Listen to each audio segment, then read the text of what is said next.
26 अप्रैल को film the Kerala story का trailer release हुआ और जब से ये ट्रेलर आया है तब से सोशल मीडिया पर फिल्म को लेकर वैसा ही रिएक्शन आने लगा है जैसा कुछ समय पहले फिल्म द कश्मीर फाइल्स को लेकर आया था। फिल्म का ट्रेलर काफी हिला देने वाला है। इस फिल्म में दिखाया गया है कि कैसे केरल में नॉन मुस्लिम लड़कियों का ब्रेन वॉश किया जाता है, उनके साथ लव जिहाद किया जाता है और फिर उन्हें आतंकवादी बना दिया जाता है। फिल्म का ट्रेलर ही आपको पूरी फिल्म की कहानी बताने के लिए काफी है। फिल्म के ट्रेलर में दिखाया गया है कि कैसे केरल में हिंदू और क्रिश्चियन लड़कियों का ब्रेन वॉश करके उन्हें पहले मुस्लिम बनाया जाता है और उसके बाद उन्हें आईसिस आतंकवादियों के बीच ले जाया जाता है। यानी फिल्म की कहानी ये कह रही है कि केरल एक ऐसा राज्य बनता जा रहा है जहां नॉन मुस्लिम्स को टारगेट करके उनका धर्मांतरण करवा के उन्हें आईसिस का आतंकवादी बनाने का काम चल रहा है। अब बहुत से लोग इस फिल्म को प्रोपागेंडा बता रहे हैं, जबकि कई लोग इस फिल्म के सपोर्ट में आए।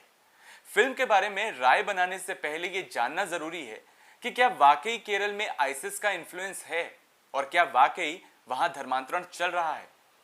कुछ डेटा है जिसे देखकर आप समझ पाएंगे कि केरल में बीते कुछ समय से आखिर चल क्या रहा है।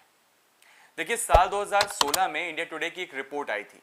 इसमें कहा गया था, मैं पढ़ के बताता हूं। The report accessed by India Today reveals that between 2011 and 2015, 5,975 people in the state converted to Islam। यानी 2011 से 2015 के बीच 5,975 लोगों ने इस्लाम को कबूल किया। Out of which 1,410 did so last year alone। इनमें से 1,410 ने पिछले साल ही इस्लाम को कबूल किया।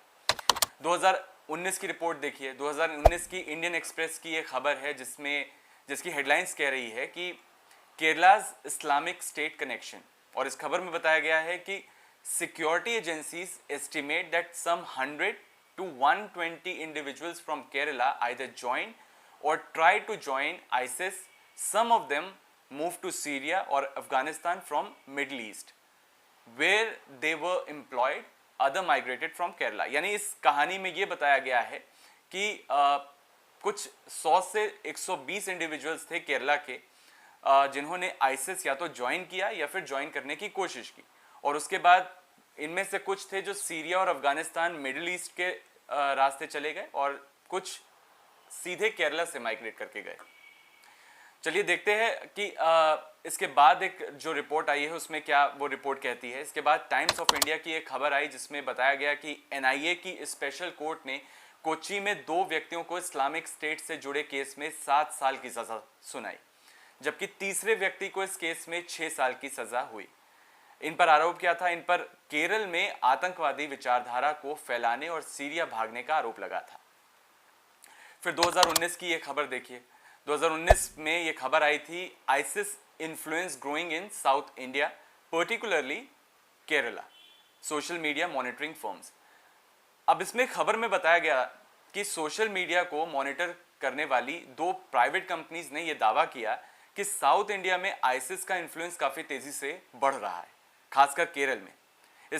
इन कंपनियों में से गुरुग्राम बेस्ड एक कंपनी है जिसने कहा था कि उसने फेसबुक और ट्विटर पर किए गए 6 करोड़ सोशल मीडिया पोस्ट को एनालाइज किया और फिर ये पाया कि आंध्र प्रदेश, तमिलनाडु और केरल में आईसिस का इन्फ्लुएंस काफी तेजी से बढ़ रहा है।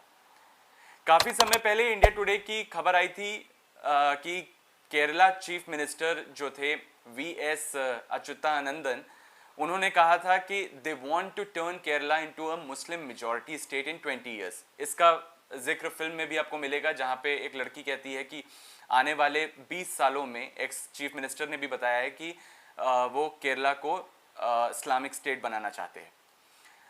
अब फिल्म द केरला स्टोरी में अदा शर्मा लीड रोल में आपको दिखेंगी और उन्होंने इस फिल्म में शालिनी उन्नी कृष्णन नाम की एक हिंदू लड़की का किरदार निभाया है। अदा ने कुछ महीने पहले अपने सोशल मीडिया हैंडल से इस फिल्म का टीजर शेयर किया था जिसमें वो कहती हैं कि मेरा नाम शालिनी उन्नी कृष्णन था, मैं नर्स बनकर लोगों को सर्व करना चाहती थी, अब मैं फातिमा बा हूं, एक आईसिस आतंकवादी, अफगानिस्तान जेल में, और मैं अकेली नहीं हूं, मेरे जैसी 32,000 लड़कियां हैं, कन्वर्ट होकर सीरिया और यमन के रेगिस्तान में दफन हो चुकी हैं, नॉर्मल लड़की को डेंजरस टेररिस्ट बनाने का खतरनाक खेल चल रहा है केरल में, और वो भी खुलेआम। क्या कोई इसे रोकेगा नहीं? ये है मेरी कहानी, ये है उन 32,000 लड़कियों की कहानी। This is Kerala story. ये उनका एक पोस्ट था, और उस वक्त इस टीजर के आने के बाद राजनीतिक पार्टियों के बीच भी इस फिल्म को लेकर बहस तेज होने लगी थी। केरल के बहुत से पॉलिटिकल लीडर्स जो थे वो इस फिल्म को बैन करने तक की बात कहने लगे थे। कांग्रेस लीडर्स और leader of opposition in Kerala assembly VD Satheesan ने कहा था कि इस फिल्म से केरल की छवि को खराब किया जा रहा है। उनका कहना था कि इससे राज्य में कम्युनल प्रॉब्लम्स बढ़ सकती हैं। लेकिन इस फिल्म को बीजेपी ने डिफेंड करते हुए कहा कि इस फिल्म के जरिए केरल में तेजी से होने वाले धर्मांतरण को दिखाया जा रहा है। साथ ही उनका यह भी कहना है कि लव जिहाद असल में हो रहा है और यह बहुत खतरनाक है। अब जरा देख लेते हैं कि इस फिल्म को लेकर आम लोगों का क्या रिएक्शन आ रहा है, और कुछ सोशल मीडिया कमेंट्स है उस पर एक नज़र डालते हैं। देखते हैं कि आम लोग क्या कह रहे हैं इस फिल्म को लेकर। एक यूज़र है, वो लिखती हैं कि your movie can create worst situation between two communities. और उसके बाद एक यूज़र है जो लिखते हैं ट्रेलर देखकर ही दिल दहल उठा, फिल्म निर्माताओं के साहस को सलाम जिन्होंने सच दिखाने का साहस किया, हमें फिल्म का इंतज़ार है। और जैसा कि हमने पहले भी आपको बताया था कि कुछ लोग इसे प्रोपागेंडा भी बता रहे हैं, तो एक यूज़र लिख रहे हैं कि propaganda Kerala story like Kashmir files, Ravan story कब आएगी इंडिया टू श्रीलंका। एक अन्य यूज़र है, वो ये लिखते हैं कि eagerly waiting for that film, show short hit, we the people of India is with the Kerala story.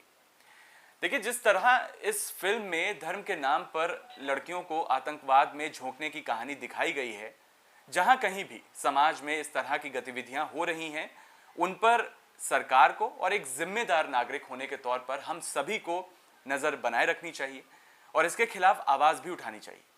लेकिन दूसरी बात जिस पर हमें ध्यान देने की ज़रूरत है वो ये कि इस तरह की गतिविधियों से हमें पूरी कम्युनिटी के बारे में एक राय नहीं बनानी चाहिए।